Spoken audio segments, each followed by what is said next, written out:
네, 까짓게 감히 여기가 어디라고 와?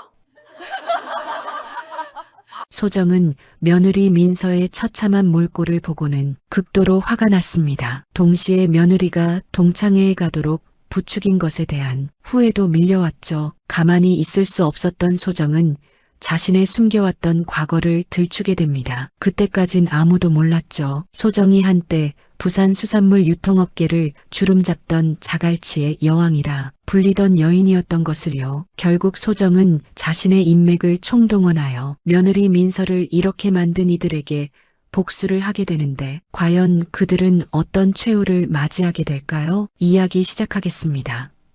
부산 동래구의 작은 아파트 새벽 5시 소정은 눈을 떴습니다. 창밖은 아직 어두웠지만 몸은 저절로 깨어났죠. 70년 넘게 살아온 몸의 습관은 무서운 것이었습니다. 조용히 이불을 젖히고 일어났어요. 옆방에서 들려오는 아들 재원의 고른 숨소리, 그 옆에서 자고 있을 며느리 민서의 숨소리도 들렸습니다. 집안이 평화로웠죠. 이런 고요함이 소정은 좋았어요. 부엌으로 향하는 발걸음은 소리 없이 가벼웠습니다. 몇십 년 전 그녀가 부산 뒷골목을 주름잡던 시절에 익힌 걸음걸이였죠. 하지만 지금 그녀는 그저 평범한 할머니일 뿐이었습니다. 전기밥솥의 예약 버튼을 눌렀어요. 곧 따뜻한 밥 냄새가 집안을 채울 것입니다. 소정은 창밖을 내다보았죠. 멀리 부산항의 불빛들이 반짝이고 있었어요. 오늘도 좋은 날이 되겠지. 혼잣말을 하며 미소 지었습니다. 하지만 왠지 모르게 가슴 한구석이 답답했어요. 뭔가 일어날 것 같은 그런 느낌이었죠. 아침 준비를 마치고 거실로 나왔을 때 민서가 먼저 나와 있었습니다. 어머니, 일찍 일어나셨네요. 민서의 목소리는 평소보다 작았어요. 얼굴도 창백해 보였죠. 너도 일찍 일어났구나. 커피 한잔 할래? 소정이 물었지만 민서는 고개를 저었습니다. 아니에요. 그냥 오늘 잠이 안 와서요. 민서의 손이 미세하게 떨리고 있었어요. 소정의 눈은 그것을 놓치지 않았죠. 무슨 일 있어? 아니에요, 어머니. 그냥 오늘 고등학교 동창회가 있어서요. 민서의 목소리가 더욱 작아졌습니다. 동창회? 그거 좋은 일이네. 오랜만에 친구들 만나고. 소정이 밝게 말했지만 민서의 표정은 어두워졌어요. 가기 싫어요, 어머니. 순간 민서의 눈가에 눈물이 맺혔습니다. 소정의 마음이 쿵 내려앉았죠. 왜? 무슨 일 있었어? 소정이 민서의 손을 잡았어요. 차가운 손이었습니다. 그냥 옛날 친구들 만나기가 부담스러워요. 다들 잘 나가는데 저는 민서가 말끝을 흐렸어요. 소정은 며느리의 마음을 읽을 수 있었습니다. 재원이 작은 수산물 가공 회사에 다니고 민서도 파트타임으로 일하며 살림하는 소박한 살. 아마 화려한 친구들 앞에서 초라하게 느껴질 것입니다. 민서야, 소정의 목소리가 따뜻해졌어요. 사람의 가치는 돈이나 직업으로 매기는 게 아니야. 너는 우리 재원이를 행복하게 해주고 이 집을 따뜻하게 만들어주는 소중한 사람이야. 민서의 눈에서 눈물이 흘렀습니다. 어머니, 가서 당당하게 인사해. 내가 얼마나 행복한 사람인지 보여줘. 진짜 행복은 그런 게 아니겠어? 소정이 민서의 어깨를 토닥였어요. 그 손길에는 70년 인생의 지혜가 담겨 있었죠. 아침 식사를 마친 후 소정은 장바구니를 들고 집을 나섰습니다. 자갈치 시장으로 가는 길이었어요. 시장 입구에 들어서자 익숙한 비린내가 코를 찔렀습니다. 활기찬 상인들의 목소리가 귀를 때렸죠. 어이구, 말쑥 아지매. 오늘도 오셨네. 갈치를 파는 김씨 아저씨가 반갑게 인사했어요. 그럼 안 오면 어떡해. 우리 집 식구들이 김씨 아저씨네 생선만 먹는다고 하는데. 소정이 웃으며 대답했습니다. 하, 그래도 되나? 오늘 갈치 싱싱한 거 들어왔는데 좀 봐요. 김씨 아저씨가 갈치를 들어 보였어요. 은빛 비늘이 반짝였죠. 좋네. 3마리 주세요. 애인 말쑥 아지매한테는 서비스로 하나 더. 김씨 아저씨가 갈치를 신문지에 싸며 말했습니다. 괜찮아요. 장사하는데 뭘 그래. 아니에요. 아지매가 매일 와주시니까 우리도 장사가 되는 거죠. 시장을 돌며 이것저것 싸는 동안 소정은 여러 상인들과 정답게 인사를 나눴어요. 모두가 그녀를 말쑥 아지매라고 불렀죠. 아무도 그녀가 한때 부산 수산물 유통업계를 주름잡던 자갈치의 여왕이었다는 것을 몰랐습니다. 그건 10년 전에 묻어둔 과거였으니까요. 시장 한 구석, 오래된 수산물 창고를 지나갈 때였습니다. 대장님? 낮은 목소리가 들려왔어요. 소정이 돌아보니 창고 그늘에 덩치 큰 남자가 서 있었죠. 사람 잘못 봤어요. 소정이 차갑게 말하고 지나가려 했습니다. 아닙니다. 대장님 맞으시잖아요. 저 용철이에요. 예전에. 몰라요. 소정의 목소리가 날카로워졌어요. 남자는 더 이상 따라오지 않았죠. 집으로 돌아오는 길, 소정의 마음은 무거웠습니다. 과거는 과거일 뿐, 지금의 평온한 삶이 더 소중했어요. 오후가 되자 민서가 동창회 준비를 시작했습니다. 옷장 앞에 서서 이 옷 저 옷을 꺼내보는 민서의 모습이 안쓰러웠어요. 결국 민서는 결혼식 때 입었던 연한 베이지색 원피스를 골랐죠. 어때요, 어머니? 너무 수수한가요? 거울 앞에 선 민서가 불안한 눈빛으로 물었습니다. 아니야. 정말 예뻐. 우리 민서가 제일 예쁘네. 소정이 진심으로 말했어요. 정말이었습니다. 수수하지만 단정한 모습의 민서가 그 어떤 화려한 차림보다 아름다워 보였죠. 진짜요? 그럼. 이 할미 눈이 아직 멀쩡한데. 민서가 작게 웃었어요. 하지만 여전히 불안해 보였죠. 화장을 마친 민서가 현관에 섰습니다. 손에는 작은 핸드백을 들고 있었어요. 다녀올게요, 어머니. 그래, 즐겁게 놀다 와. 너무 늦지는 말고. 소정이 민서를 배웅했습니다. 현관문이 닫히고 민서의 발소리가 멀어져 갔어요. 혼자 남은 소정은 거실 창가에 앉았습니다. 왠지 불안한 마음이 가시지 않았죠. 저녁이 되자 하늘이 어두워지기 시작했어요. 구름이 몰려오더니 곧 빗방울이 떨어지기 시작했습니다. 비가 오네. 소정이 중얼거렸어요. 점점 빗줄기가 굵어졌습니다. 창밖은 금세 물 한 개에 쌓였죠. 재원이 퇴근하고 돌아왔을 때는 이미 폭우가 쏟아지고 있었어요. 엄마, 민서는? 젖은 우산을 털며 재원이 물었습니다. 동창회 갔어. 아직 안 왔네. 이 비에. 우산 가져갔어요? 그럼. 챙겨갔지. 하지만 소정도 걱정이 되기 시작했어요. 벌써 밤 9시가 넘었는데 민서에게서 연락이 없었죠. 전화해 볼까? 재원이 핸드폰을 꺼냈습니다. 조금만 더 기다려보자. 친구들이랑 있으면 시간 가는 줄 모르잖아. 소정이 말했지만 가슴속 불안은 점점 커져갔어요. 번개가 번쩍였습니다. 곧이어 천둥 소리가 아파트를 흔들었죠. 폭풍우가 몰아치는 밤이었어요.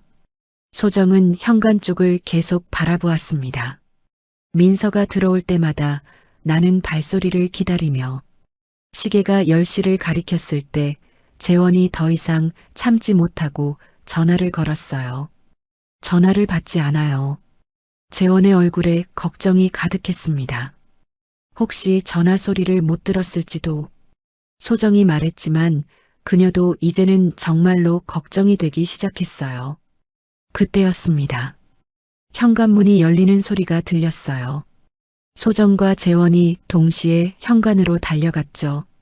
문이 열리고 번개가 번쩍이는 순간 민서의 모습이 드러났습니다. 흰 원피스는 붉은 액체에 젖어 있었어요. 머리는 흐트러지고 왼쪽 뺨은 부어올라 있었죠.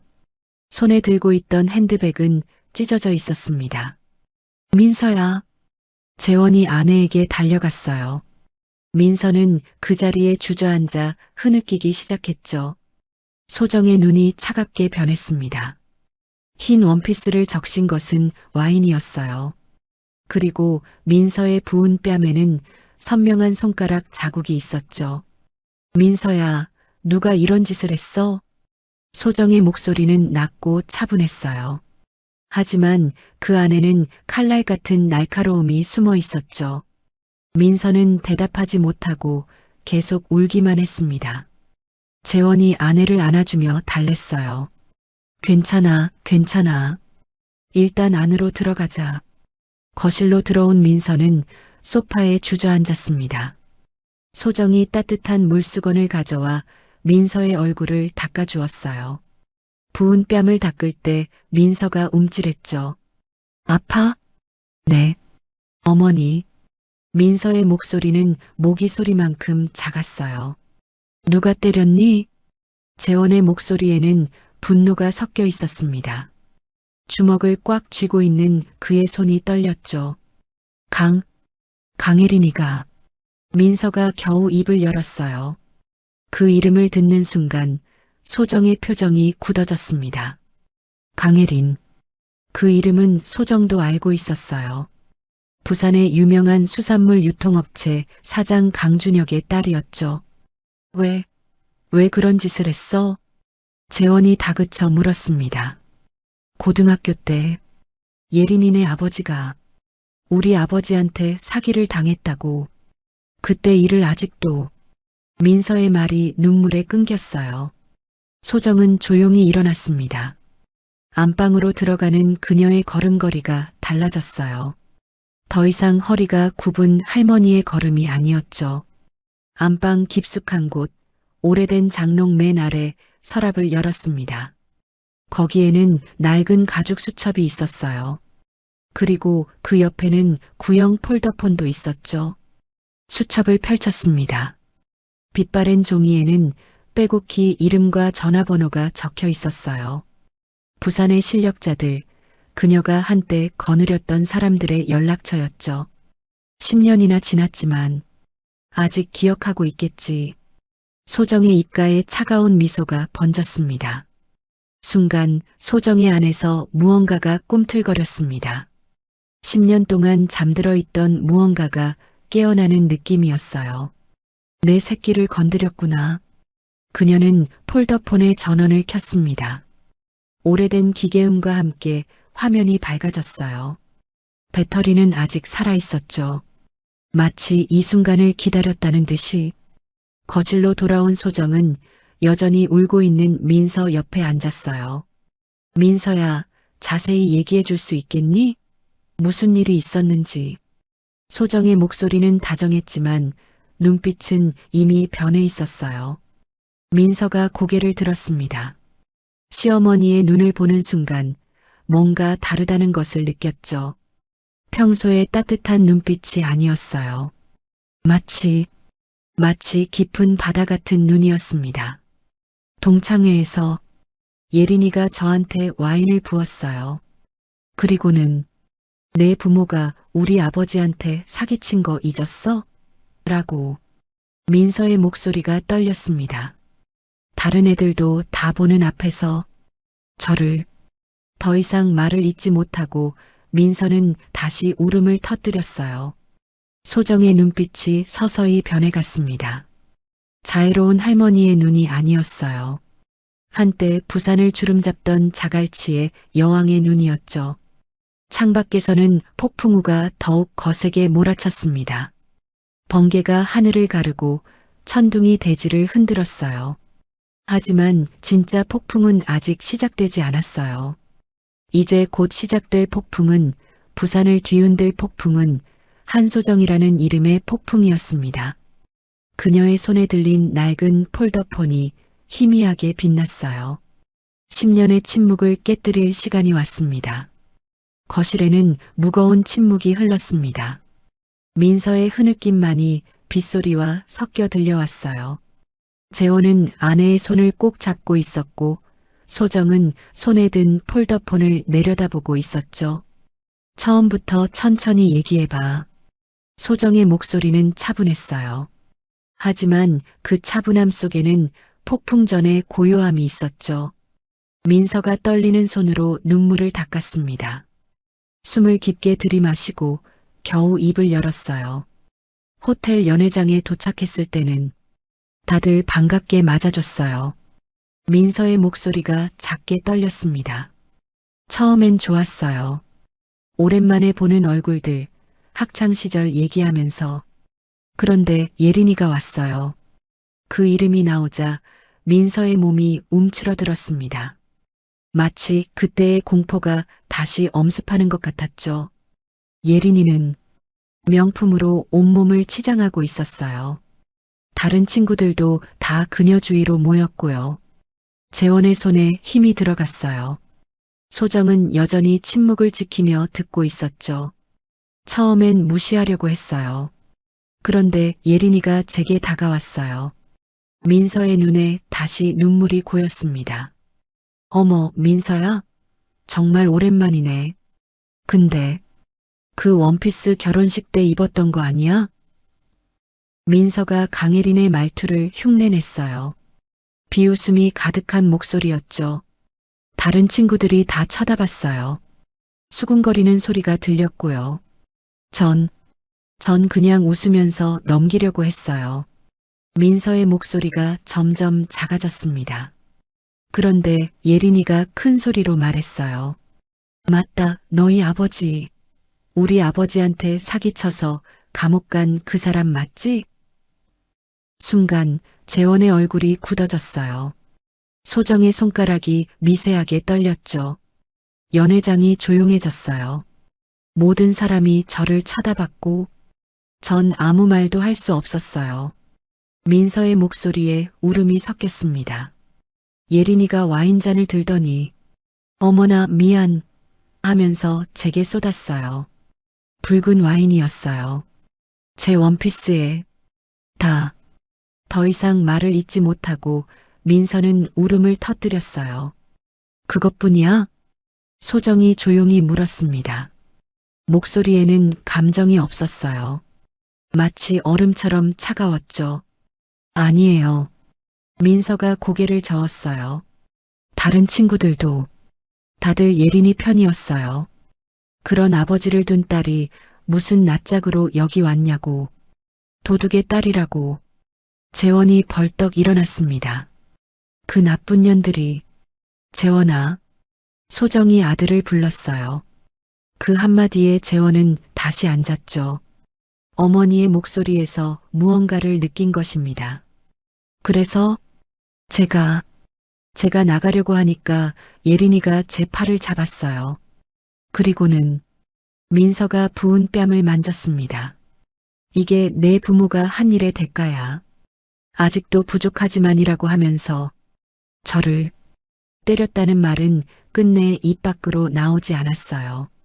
하지만 모두가 알 수 있었죠. 소정이 천천히 일어났습니다. 민서야, 이제 그만 울어. 내 잘못이 아니야. 소정의 손이 민서의 머리를 쓰다듬었어요. 그 손길은 따뜻했지만 눈빛은 차가웠죠. 어머니, 오늘은 푹 쉬어. 내일은 새로운 날이 될 거야. 의미심장한 말이었습니다. 재원도 어머니의 변화를 느꼈어요. 엄마, 뭘 하실 생각이에요? 아무것도. 그저 오래된 친구들에게 안부나 물어볼까 해서. 소정이 빙그레 웃었어요. 하지만 그 미소는 따뜻하지 않았죠. 민서가 씻으러 들어가고 재원도 아내를 따라 안방으로 들어갔습니다. 홀로 남은 소정은 부엌으로 갔어요. 찬장 깊숙한 곳에서 오래된 소주병을 꺼냈죠. 10년 전 마지막으로 마셨던 그 소주였습니다. 잔에 소주를 따랐어요. 투명한 액체가 잔을 채웠죠. 강준혁. 그 이름을 입에 올렸습니다. 10년 전의 기억이 밀려왔어요. 소정은 한때 부산 수산물 유통업계의 여왕이었습니다. 자갈치의 여왕이라 불렸죠. 전국의 수산물 유통을 손아귀에 쥐고 있었어요. 하지만 며느리와 손자를 위해 모든 것을 버렸습니다. 평범한 할머니가 되기로 선택했죠. 그런데 과거가 다시 찾아왔어요. 그것도 가장 추악한 모습으로. 소정은 소주잔을 비웠습니다. 쓴맛이 목구멍을 타고 내려갔어요. 민서 아버지가 사기꾼이라고? 소정은 진실을 알고 있었습니다. 민서의 아버지는 작은 수산물 가게를 운영했던 성실한 사람이었어요. 강준혁이 그를 함정에 빠뜨렸죠. 가짜 계약서, 조작된 장부, 모든 것이 강준혁의 계획이었습니다.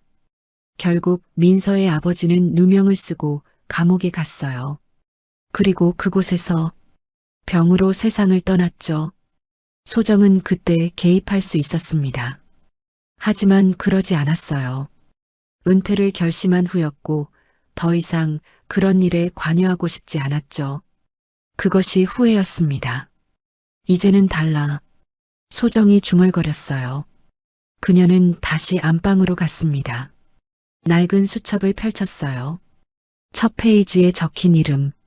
박용철. 그는 소정의 오른팔이었습니다. 자갈치 시장의 모든 정보를 쥐고 있는 사람이었죠. 폴더폰의 번호를 눌렀어요. 신호음이 울렸습니다. 한 번, 두 번, 세 번. 여보세요? 낮은 남자 목소리가 들렸어요. 용철아, 나야. 짧은 침묵이 흘렀습니다. 네. 대장님? 목소리에 놀라움이 가득했어요. 오랜만이네. 대장님, 정말 대장님이십니까? 10년 만에. 그래, 10년이 됐구나. 소정의 목소리는 담담했어요. 낮에 시장에서 봤는데 못 본 척 하셔서 그때는 때가 아니었어. 지금이 때야. 용철이 숨을 삼켰어요. 그 말의 의미를 알아들은 것입니다. 무엇을 도와드릴까요? 모두를 모아. 옛날 식구들 말이야. 알겠습니다. 언제까지 모일까요? 내일 새벽 자갈치 뒷골목 창고에서. 네, 대장님. 전화를 끊고 소정은 수첩의 다른 페이지를 넘겼어요. 거기엔 더 많은 이름들이 있었습니다. 부산의 숨은 실력자들, 그녀가 키운 사람들, 그녀에게 빚진 사람들. 창밖의 폭우는 그치지 않았어요. 번개가 하늘을 가르고 천둥이 울려 퍼졌죠. 소정은 붉은 와인 얼룩이 남은 민서의 원피스를 바라봤습니다. 거실 한편에 걸려있는 그 옷이 마치 피로 물든 것처럼 보였어요. 내 새끼를 건드렸어. 그녀의 눈에서 차가운 빛이 났습니다. 강준혁, 내 딸이 큰 실수를 했구나. 소정은 또 다른 번호를 눌렀어요. 이번엔 여자가 받았습니다. 네, 나야, 미영아. 언니. 반가운 목소리였어요. 부탁이 있어. 언니가 부탁이라니. 무슨 일이든 말씀하세요.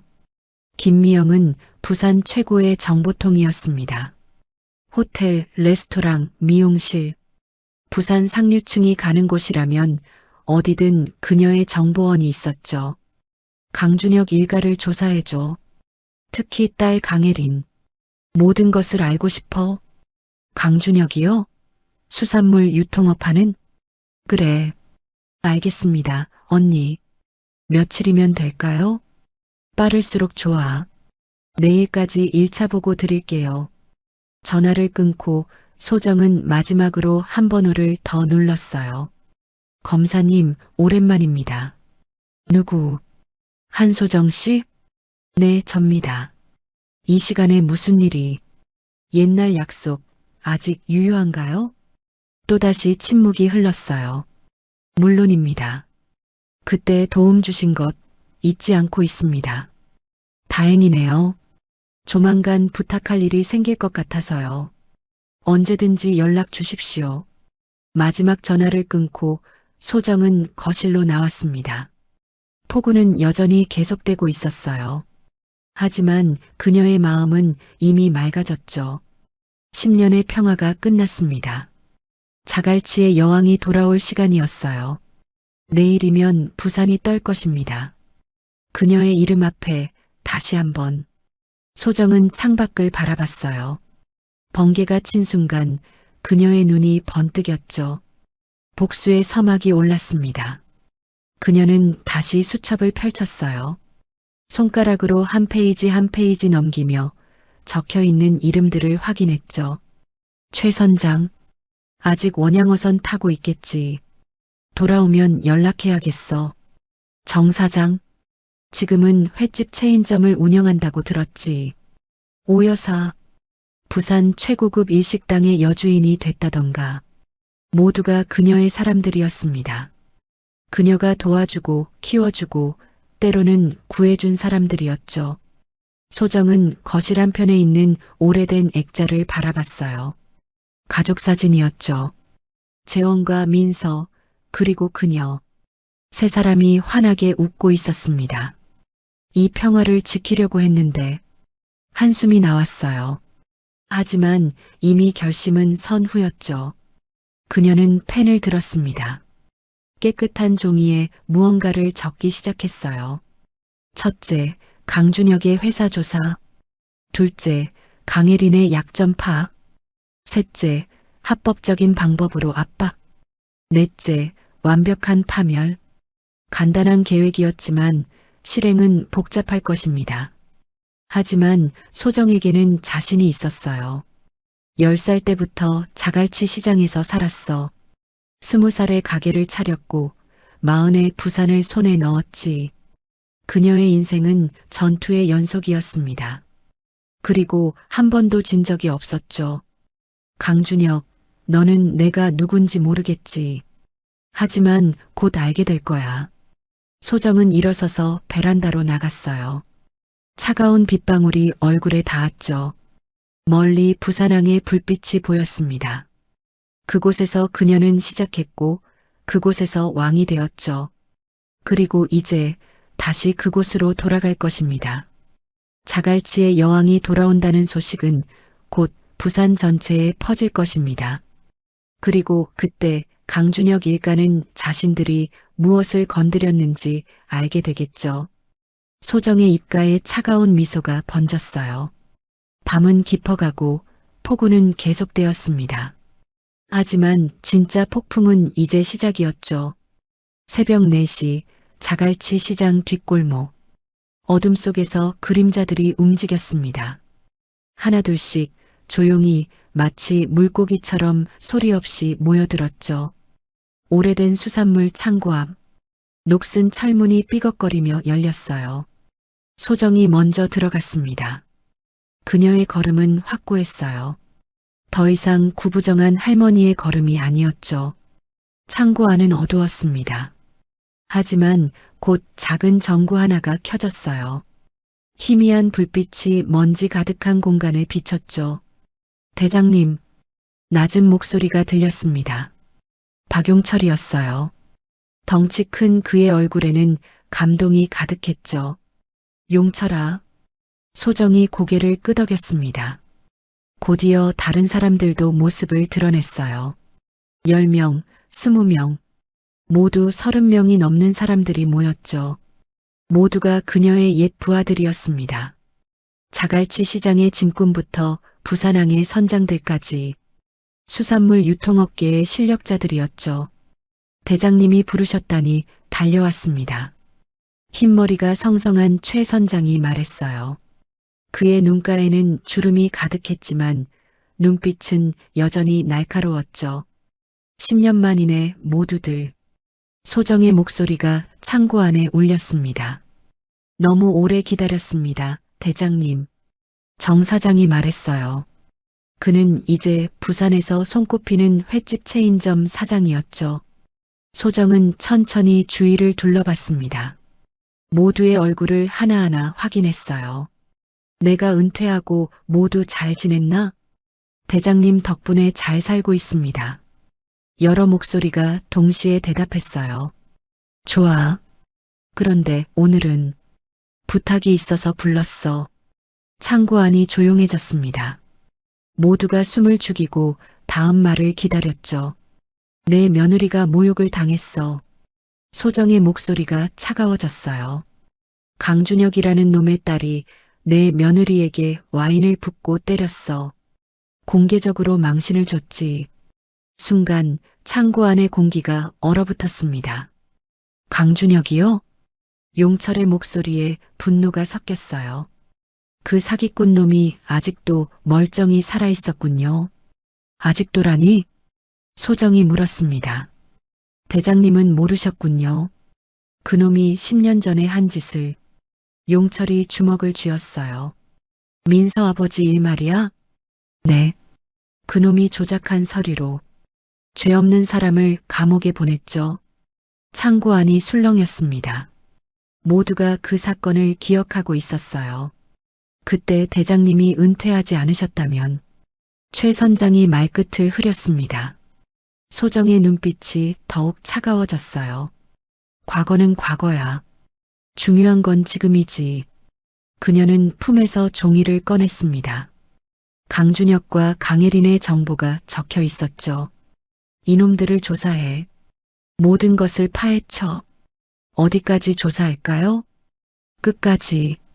숨겨진 비리, 탈세, 뇌물. 뭐든 찾아내. 용철이 종이를 받아들었어요. 그의 눈이 번뜩였죠. 그리고 소정이 다시 입을 열었습니다. 자갈치 네트워크를 가동해. 모두가 숨을 들이켰어요. 자갈치 네트워크. 그것은 전국의 수산물 유통망을 뜻했죠. 한때 이 네트워크는 대한민국 수산물 유통의 70%를 장악했었습니다. 서울의 노량진부터 제주의 동문시장까지 소정의 손길이 닿지 않는 곳이 없었죠. 정말로 네트워크를 다시 가동하십니까? 한 중년 여성이 떨리는 목소리로 물었어요. 그래. 전국의 모든 수산물 시장, 모든 횟집, 모든 일식당에 알려. 강준혁 회사와는 거래하지 말라고. 알겠습니다. 모두가 일제히 대답했어요. 그들의 눈빛에는 흥분이 가득했죠. 10년 만에 듣는 명령이었습니다. 그들이 그토록 기다려온 순간이었어요. 대장님, 오 여사가 앞으로 나왔습니다. 부산 최고급 일식당의 여주인이었죠. 제가 들은 정보가 있습니다. 말해봐. 강혜린이 다음 주에 호텔에서 큰 파티를 연다고 합니다. 약혼 발표를 한다던데요.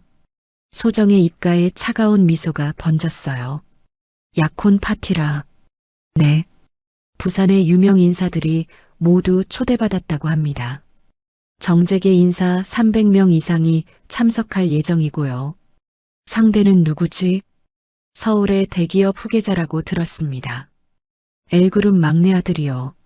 소정의 눈이 번뜩였어요. L그룹이라면 국내 5대 재벌 중 하나였죠. 강준혁이 큰 그림을 그렸군. 네. 이번 결혼으로 사업을 전국으로 확장할 계획인 것 같습니다. 재밌겠네. 소정의 목소리에 무언가가 섞였어요. 기대감이었을까요? 아니면 살이었을까요? 미영아. 김미영이 앞으로 나왔습니다. 네, 언니. 그 파티 자세히 조사해. 누가 오는지, 무슨 음식이 나오는지, 보안은 어떤지, 모든 것을. 알겠습니다. 그리고 우리 며느리도 초대받을 수 있게 해. 모두가 놀란 눈으로 소정을 바라봤어요. 대장님, 그건 걱정 마. 이번엔 우리가 준비할 거야. 소정의 눈이 번뜩였습니다. 복수는 차갑게 해야 제맛이지. 그들이 가장 행복한 순간에 가장 높은 곳에서 떨어뜨려야 해. 모두가 고개를 끄덕였어요. 자갈치의 여왕다운 계획이었죠. 정 사장. 네, 대장님. 강준혁 회사의 거래처 명단을 구해. 특히 대형 호텔과 레스토랑 위주로. 일주일이면 충분합니다. 정 사장은 이제 부산에서 가장 큰 횟집 체인을 운영하고 있었어요. 그의 네트워크는 강력했죠. 그리고 한 가지 더. 강준혁이 최근에 한 큰 거래가 있을 거야.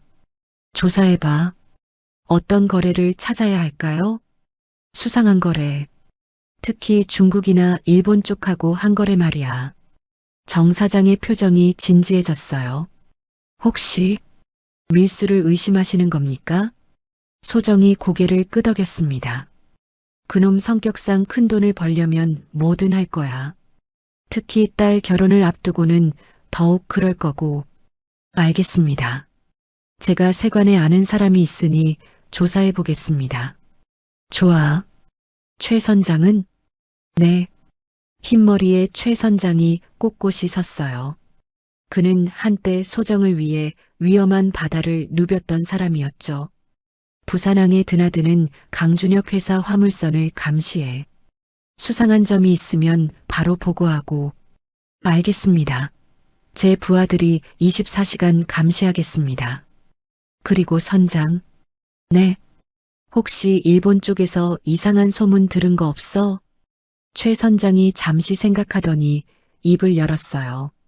그러고 보니 최근 일본에서 고급 참치가 대량으로 사라졌다는 얘기를 들었습니다. 참치가 사라졌다고? 네.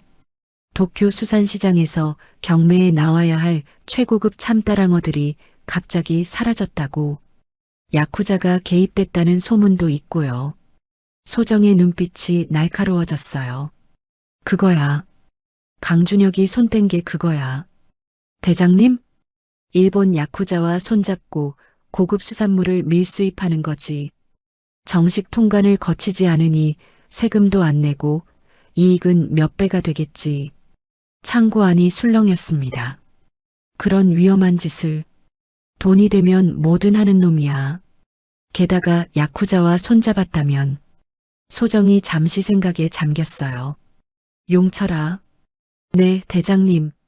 내 동생이 부산지검에 있지? 네. 검사로 있습니다. 조용히 접촉해봐. 우리가 증거를 잡으면 바로 움직일 수 있게. 알겠습니다. 소정은 한 사람 한 사람에게 임무를 부여했어요. 마치 전쟁을 준비하는 장군 같았죠. 각자의 역할이 명확했습니다. 정보 수집, 증거 확보, 네트워크 압박. 모든 것이 치밀하게 계획되었죠. 모두들, 이번 일은 조용히 진행해. 아직 우리가 움직인다는 걸 들키면 안 돼. 걱정 마십시오, 대장님. 용철이 대답했어요. 10년 동안 기다렸는데 며칠 더 기다리는 건 일도 아닙니다. 새벽 공기가 차가웠습니다. 하지만 창고 안은 뜨거운 열기로 가득했죠. 그런데 대장님, 한 젊은 남자가 손을 들었어요. 왜 지금이십니까? 10년 동안 조용히 사셨는데. 소정이 그를 바라봤습니다. 차가운 눈빛이었지만 그 안에는 깊은 슬픔도 있었죠. 가족이란 게 그런 거야. 내가 참을 수 있는 건 참아. 하지만 내 가족을 건드리는 건 용서할 수 없어. 모두가 고개를 끄덕였습니다. 그들도 이해했어요. 가족을 위해서라면 무엇이든 할 수 있다는 것을. 자, 그럼 각자 맡은 일을 시작해. 사흘 후 다시 모이자. 네. 사람들이 하나둘 창고를 빠져나갔어요. 마치 물속으로 사라지는 물고기처럼 조용히 어둠 속으로 흩어졌죠. 마지막으로 용철만 남았습니다. 대장님, 응? 정말 돌아오신 겁니까? 소정이 그를 바라봤어요. 필요한 만큼만이야. 이 일이 끝나면 다시 평범한 할머니로 돌아갈 거야. 그럴 수 있을까요? 용철의 물음에 소정은 대답하지 않았습니다. 창고를 나서는 소정의 등 뒤로 자갈치 시장이 깨어나고 있었어요. 상인들의 목소리, 물고기 냄새, 활기찬 소음. 10년 전과 똑같았습니다. 아니, 한 가지가 달랐죠. 자갈치의 여왕이 돌아왔다는 것. 집으로 돌아오는 길, 소정의 마음은 복잡했어요. 다시 이런 일에 뛰어들고 싶지 않았습니다. 평화로운 일상이 좋았어요. 시장에서 장 보고 가족과 밥 먹고 TV 보며 웃는 그런 일상이. 하지만 선택의 여지가 없었죠. 강준혁, 내가 먼저 선을 넘었어. 그녀의 걸음이 빨라졌습니다. 해가 떠오르고 있었어요. 붉은 아침 햇살이 부산을 비추기 시작했죠. 새로운 날이 시작되었습니다. 그리고 그것은 강준혁 일가에게는 악몽의 시작이 될 것입니다. 집 앞에 도착한 소정은 잠시 멈춰 섰어요. 현관문 너머로 평화로운 집안이 기다리고 있을 것입니다.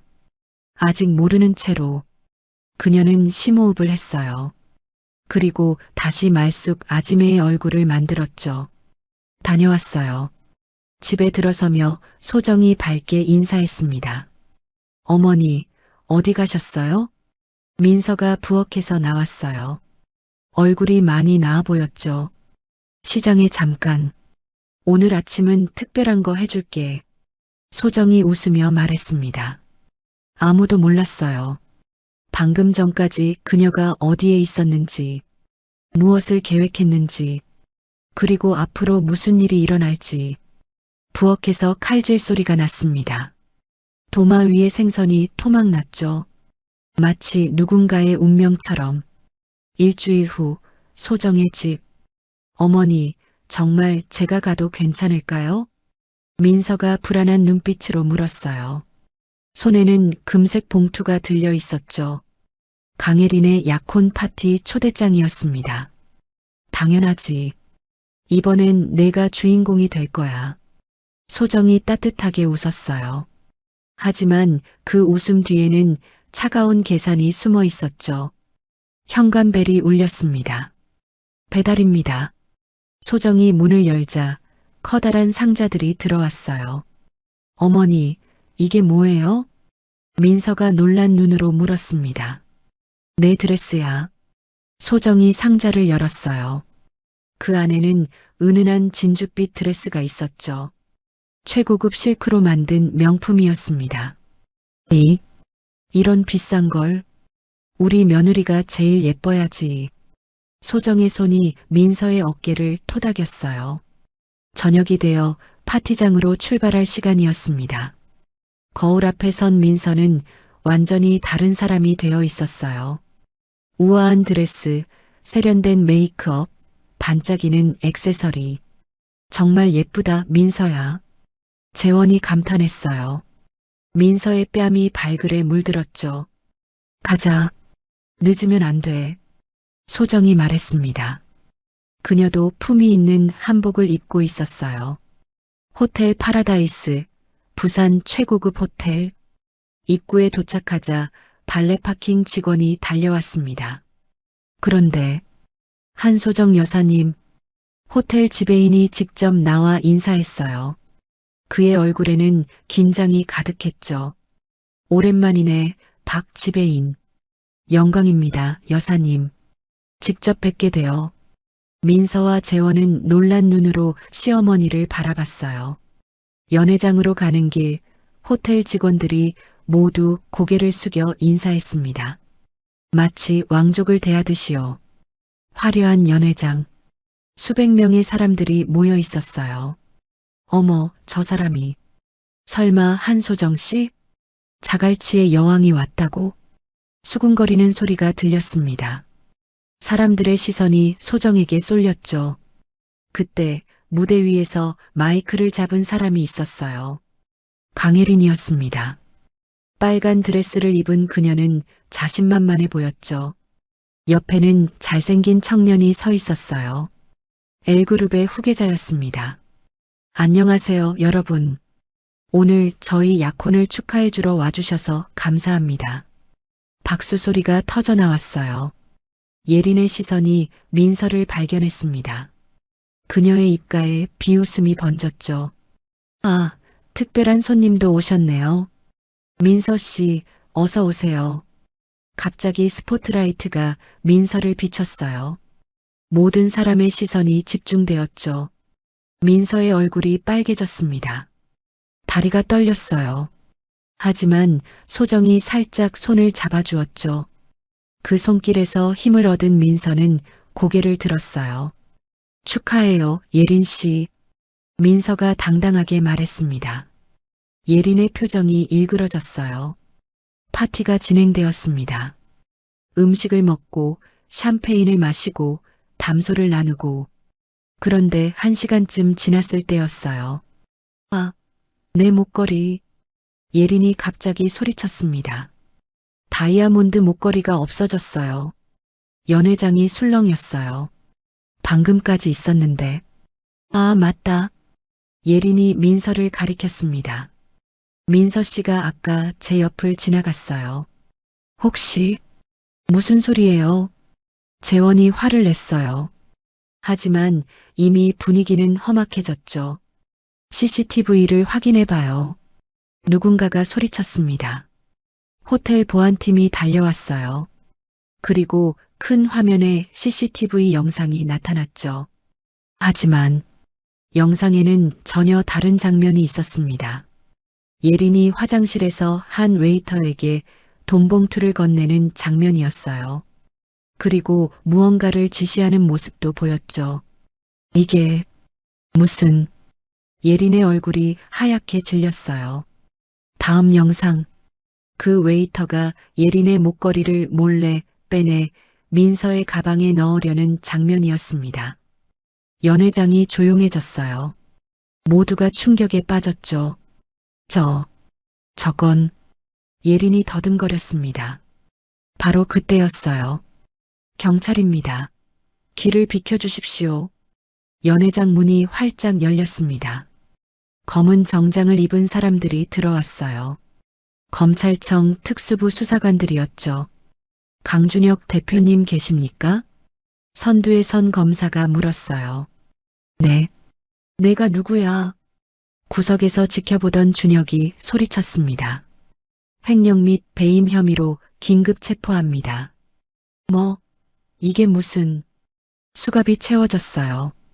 준혁은 발버둥 쳤지만 소용없었죠.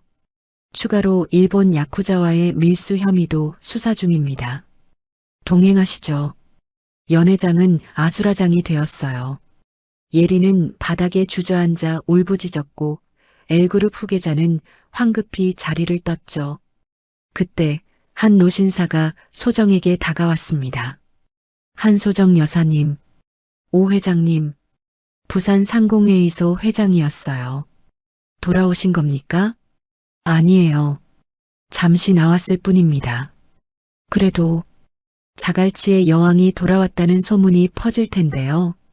소정이 빙그레 웃었어요. 소문이야 어쩔 수 없죠. 하나둘씩 부산의 실력자들이 다가와 인사했습니다. 모두가 그녀를 기억하고 있었어요. 그리고 두려워하고 있었죠. 민서는 꿈을 꾸는 것 같았습니다.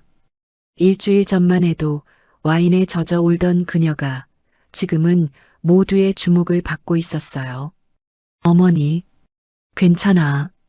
이제 끝났어. 소정이 민서의 손을 잡았어요. 밖으로 나오자 검은 차들이 줄지어 서 있었습니다. 강준혁은 이미 연행되었고 예린은 충격으로 실신한 상태였죠. 대장님, 용철이 다가왔어요.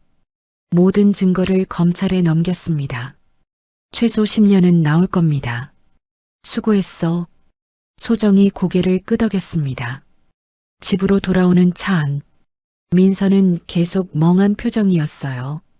재원도 마찬가지였죠. 어머니, 정체가 그냥 할머니야. 조금 특별한 과거가 있는 할머니. 소정이 웃었어요. 하지만 이제 다시 평범한 할머니로 돌아갈 거야. 창밖으로 부산의 야경이 흘러갔습니다. 복수는 끝났어요. 달콤한 복수였죠. 파티에서 일주일 후 평화로운 아침. 소정은 부엌에서 아침을 준비하고 있었어요. 모든 것이 다시 평범해진 듯 했죠. 엄마, 출근해요. 재원이 현관에서 인사했습니다. 하지만 그의 얼굴은 창백했어요. 재원아, 괜찮니? 얼굴이. 괜찮아요. 그냥 좀 피곤해서. 재원이 억지로 웃었어요. 최근 회사 일이 많아 매일 늦게까지 일했죠. 소정의 마음이 불안했습니다.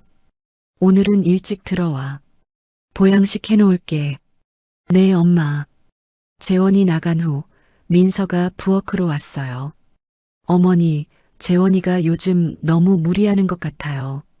나도 걱정이야. 오늘 저녁에 얘기해봐야겠어. 하지만 그 저녁은 오지 않았습니다. 오후 2시 전화벨이 울렸어요. 여보세요? 한소정 씨 댁입니까? 여기 부산대병원 응급실인데요. 순간 소정의 심장이 멈추는 듯 했어요. 무슨 일이? 김재원 씨가 쓰러져서 실려왔습니다. 빨리 오셔야 해요. 전화기가 손에서 미끄러졌습니다. 병원 응급실. 소정과 민서가 헐레벌떡 도착했을 때 의사가 기다리고 있었어요. 환자분이 뇌출혈로 쓰러지셨습니다. 과로와 스트레스가 원인으로 보여요.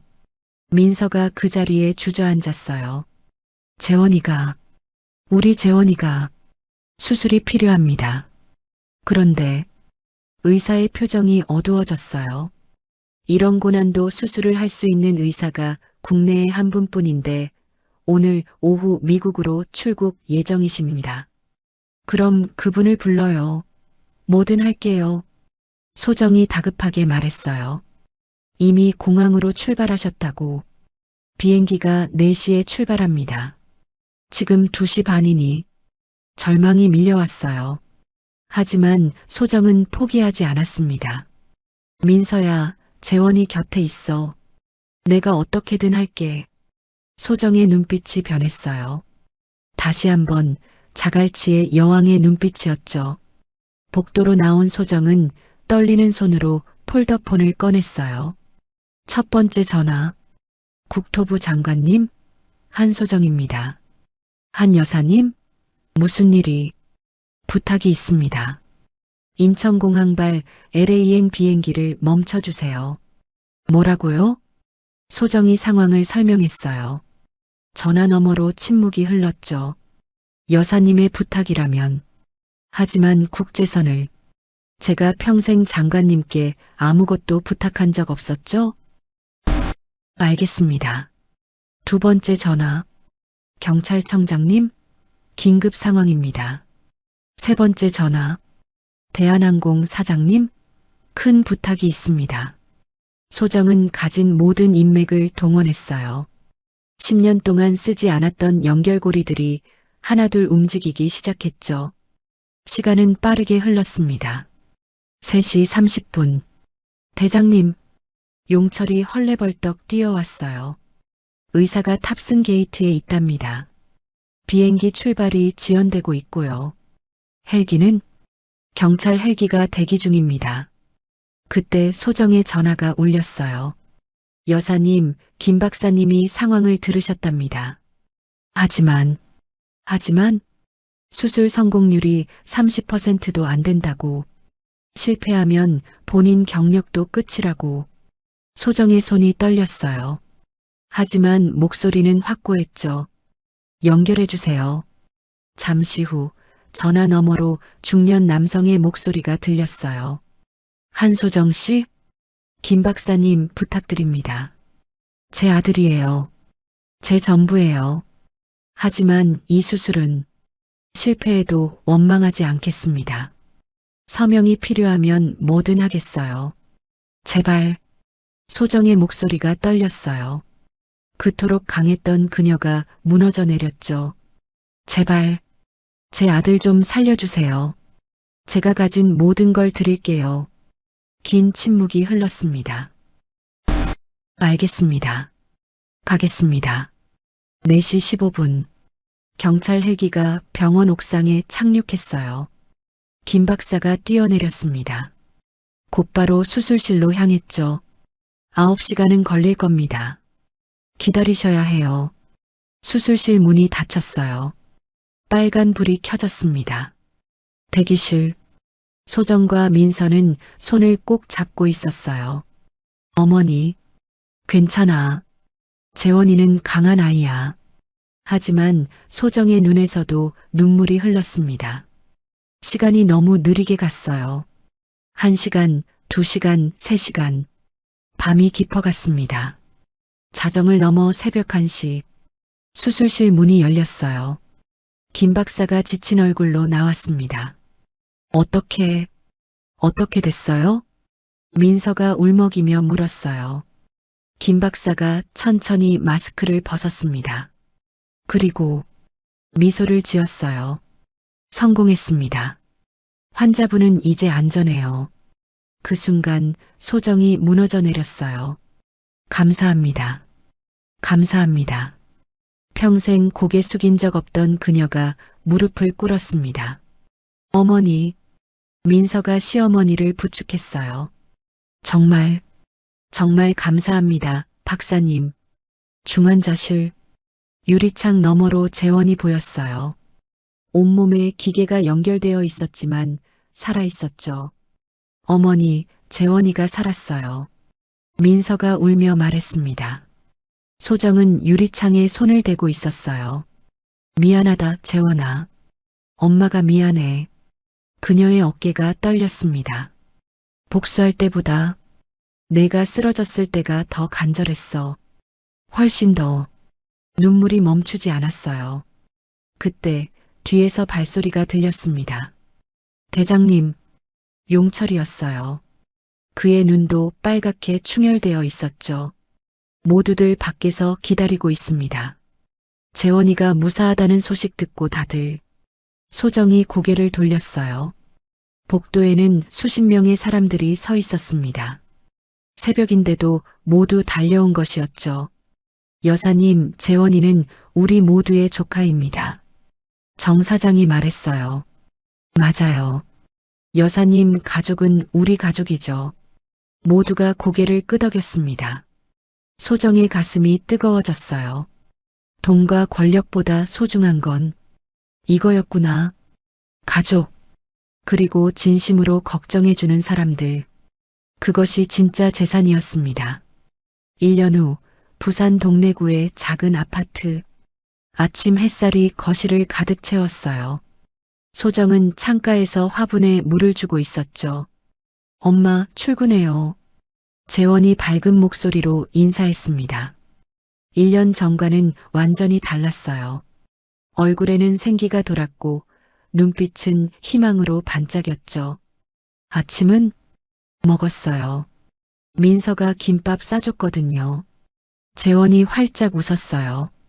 그의 손에는 서류 가방 대신 친환경 가방이 들려 있었죠. 수술 후 재원은 삶을 완전히 바꿨습니다. 대기업을 그만두고 친환경 수산물 가공 사업을 시작했어요. 규모는 작았지만 의미 있는 일이었죠. 오늘도 조심해서 다녀와. 네, 엄마도 좋은 하루 보내세요. 재원이 나간 후 민서가 부엌에서 나왔어요. 어머니, 저도 학교 가야 해요. 민서의 손에는 두꺼운 전공책이 들려 있었습니다. 해양생물학 개론이라는 제목이 보였죠. 오늘 시험이지? 네. 열심히 공부했으니까 잘 볼 거예요. 민서의 눈이 반짝였어요. 그녀는 늦깎이 대학생이 되었습니다. 해양생물학과에 입학해 새로운 꿈을 키우고 있었죠. 파이팅! 소정이 주먹을 쥐어 보였어요. 민서가 웃으며 집을 나섰죠. 혼자 남은 소정은 장바구니를 들었습니다. 오늘도 자갈치 시장에 갈 시간이었어요. 시장 입구. 어이구, 말쑥 아지매. 김씨 아저씨가 반갑게 인사했어요. 오늘은 뭘 사실 거예요? 고등어 좀 봐주세요. 싱싱한 걸로. 당연하죠. 아지매한테는 최고만 드려야죠. 소정이 웃었어요. 이제 아무도 그녀를 자갈치의 여왕이라고 부르지 않았습니다. 다시 평범한 말쑥 아지매가 된 것이죠. 그게 좋았어요. 평범함이 얼마나 소중한지 이제는 알았으니까요. 시장을 돌다가 정 사장을 만났습니다. 여사님. 쉿. 그냥 아지매라고 불러요. 소정이 손가락을 입술에 댔어요. 아, 네. 아지매님 잘 지내시죠? 당연하죠. 정 사장도 장사 잘 되고? 네, 덕분에요. 그런데 정 사장이 목소리를 낮췄어요. 강준혁이 출소했다던데요. 3년 만에 가석방으로. 소정의 표정이 잠시 어두워졌지만 곧 미소를 되찾았어요. 그래요? 뭐, 이제는 상관없어요. 정말요? 혹시 또 무슨 짓을 할 수 있겠어요? 회사도 망했고 딸도 이혼했다면서요. 그랬습니다. 강혜리는 그 사건 후 남편에게 버림받았어요. 지금은 작은 도시에서 조용히 살고 있다고 들었죠. 복수는 끝났어요. 이제 그들도 자기 인생 살겠죠. 소정이 담담하게 말했어요. 집으로 돌아오는 길, 소정은 공원 벤치에 잠시 앉았습니다. 따뜻한 봄바람이 불었어요. 벚꽃 잎이 하나둘 떨어졌죠. 참 많은 일이 있었지. 1년 전을 떠올렸습니다. 분노, 복수, 그리고 재원의 병. 폭풍 같은 시간이었어요. 하지만 이제는 모든 게 잔잔해졌습니다. 마치 폭풍이 지나간 후의 바다처럼요. 저녁 시간, 식탁에 온 가족이 모였어요. 오늘 계약 하나 더 따냈어요. 재원이 기쁜 소리로 말했습니다. 정말? 어디랑? 민서가 물었어요. 부산 시내 초등학교 급식이에요. 우리 친환경 수산물로 아이들 급식을 만든대요. 와, 대단하다. 소정이 박수를 쳤어요. 이제 정말 사업이 자리 잡아가는구나. 다 엄마 덕분이에요. 엄마가 소개해준 사람들이 많이 도와줬거든요. 재원이 어머니를 바라봤어요. 눈에는 감사가 가득했죠. 나는 아무것도 안 했어. 내가 잘한 거지. 소정이 겸손하게 말했지만 마음은 뿌듯했어요. 저도 좋은 소식 있어요. 민서가 손을 들었습니다. 교수님이 제 리포트를 칭찬하셨어요. 해양 생태계 보호에 대한 거였는데 A 받았어요. 정말? 우리 민서가 최고네. 가족들이 함께 웃었어요. 소박한 저녁 식사였지만 그 어떤 호화로운 만찬보다 행복했습니다. 식사 후 소정은 베란다로 나왔어요. 보름달이 하늘에 떠 있었습니다. 부산의 야경이 반짝였죠. 어머니, 민서가 옆에 왔어요. 손에는 따뜻한 차가 들려 있었죠. 고마워. 소정이 차를 받았습니다.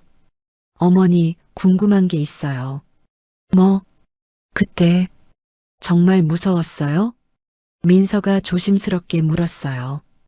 1년 전 일을 말하는 거였죠. 소정이 잠시 생각했습니다. 무서웠지. 특히 재원이가 쓰러졌을 때는 목소리가 떨렸어요. 복수할 때는 하나도 안 무서웠어. 내가 이 길이라는 확신이 있었으니까. 하지만 재원이 일은 내가 어떻게 할 수 없는 일이었잖아. 민서가 시어머니의 손을 잡았어요. 그때 깨달았어요. 복수보다 권력보다 돈보다 가족이 제일 소중하다는 걸. 어머니, 민서야 고마워. 우리 재원이 곁에 있어줘서 그리고 나를 어머니라고 불러줘서 두 사람의 눈에 눈물이 맺혔어요. 그때 재원이 베란다로 나왔습니다. 무슨 얘기예요? 나도 끼워줘요. 비밀이야. 민서가 장난스럽게 말했어요. 에이 뭐야. 나만 빼고. 재원이 볼을 부풀렸죠. 세 사람이 함께 웃었습니다. 어머니, 100살까지 사세요. 우리랑 오래오래 함께해요. 재원이 말했어요. 그래야지. 너희들 보는 재미로 살아야지. 소정이 환하게 웃었습니다. 바람이 불어왔어요. 따뜻한 봄바람이었죠. 복수는 달콤했어. 하지만 소정은 가족들을 바라봤습니다.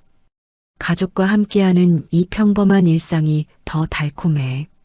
그녀의 입가에 진짜 미소가 번졌어요. 더 이상 자갈치의 여왕이 아니었습니다. 그저 사랑하는 가족과 함께하는 평범한 할머니. 그것이 진짜 행복이었습니다. 보름달이 온 세상을 환하게 비추고 있었어요. 새로운 시작이었습니다. 복수가 아닌 사랑으로 가득한 시작이었죠. 그리고 이 이야기의 진짜 결말은 평범함 속에서 찾은 특별한 행복이었습니다.